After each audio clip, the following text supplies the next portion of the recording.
barab bii leen fi yëngu lépp suuxat ak njëmbatam rek lañ fi bas fii de yàlla xam na moom mi nga xam ne yàlla maa tawassasu bi nafs ne su fekkoonte ne sama manfaatu sax fee képp la kon bàyyi daa liggéey bu yàgg waaye dama ne xoole jullit lu ko yëngal delloo ko ci yàlla doonte ab seconde la sax nitu yàlla du ko xeeb boo gisee salaatul kusuuf ak salaatul xusuuf mag ñi teel nañoo xam ne awaamil yi tabu yàlla waaye dañoo wax ne seetlu nañ ne ci anam yi nit ñi toll waxtu wuñ ne jóg leen wàllu seen mbokku ñaam yi xol yëpp dana yëngu yëpp delluwaat ci yàlla ñu ne diggante boobu nag doonte ab seconde la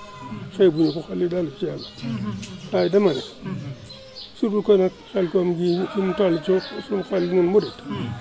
benn yëngatu du ma ko fi benn dem du ma ko dépassé yàlla xam na ne fas gi ñu fi fas di jariñu te man ko fi am moom dong moom bàyyi ci liggéey moom dong moom amiin